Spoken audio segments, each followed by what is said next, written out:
Welcome to Daily Chumash Summaries. I wrote these summaries in memory of my beloved paternal grandfather, Ousher Zelig ben Myer HaLevi Z, and recently I decided to put these into an audio format as well.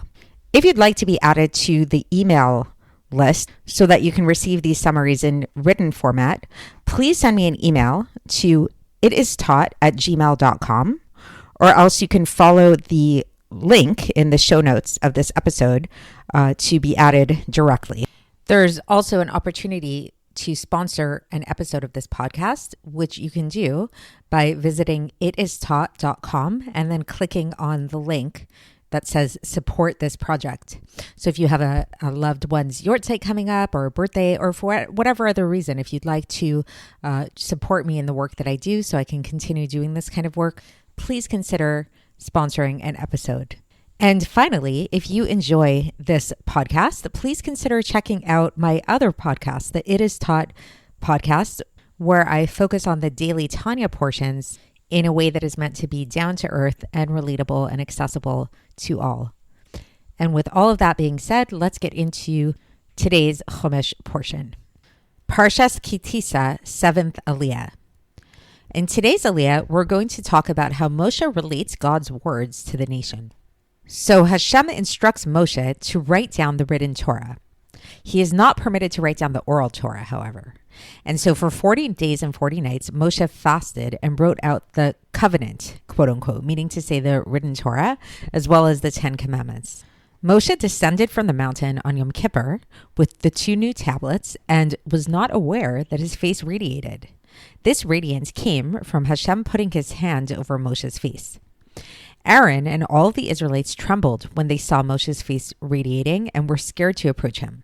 Rashi explains that the reason for their fear is because they had sinned. And Rashi furthermore explains that this shows the power of sinning, because if they would not have sinned, then seeing Moshe's face like this would not have caused them such fear. Now, Moshe first calls for Aaron, as well as the elders, to gather around him so that he could relate to them the words of God. After relating it to this smaller group, then Moshe proceeded to relate these teachings to the Israelites at large. The Gemara in Eruvin page 54b elucidates that the protocol of Moshe's teaching was as follows. First, Moshe would learn from Hashem, after which Aaron would enter, and Moshe would teach Aaron his portion. Then Aaron would go sit to the left of Moshe, and Aaron's sons would enter, and Moshe would teach them their portion.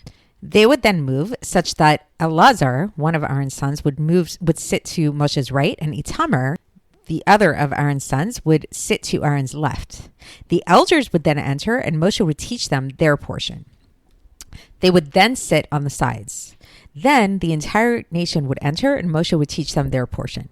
So while the entire nation learned 1 lesson from Moshe, the elders learned 2, Aaron's sons learned 3, and Aaron learned 4, right? Because they were all staying there. After Aaron heard his lesson, he stayed there for the remainder of the other lessons, so he was listening in. So Aaron got to hear Moshe teaching 4 times, Aaron's sons 3 times, and the elders twice, and the Israelites at large just that 1 time. After speaking with them, Moshe put a mask on his face to shield from the holy radiance that was shining through it. So generally speaking, Moshe would wear a mask on his face, but when God was communicating with him, and even as he departed from God, he did not wear a mask, and he would still not be wearing the mask when relating the words of God to the nation. However, he would put it back on again when he was done speaking to them, and then once again, the next time he would go to speak with God, he would remove it once more. And that is the end of our parsha for this week. So wishing you all a wonderful Shabbos. Until next time. Thanks for listening to my Chumash Summaries podcast. If you liked this podcast, please consider subscribing on Spotify or iTunes or wherever you get your podcast. And please consider also checking out my daily Tanya podcast, the It Is Taught podcast. It's also found on Apple, iTunes, Spotify, YouTube, or wherever you get your podcasts. If you have any questions or any feedback or comments or anything like that, feel free to reach out to me at itistaught@gmail.com.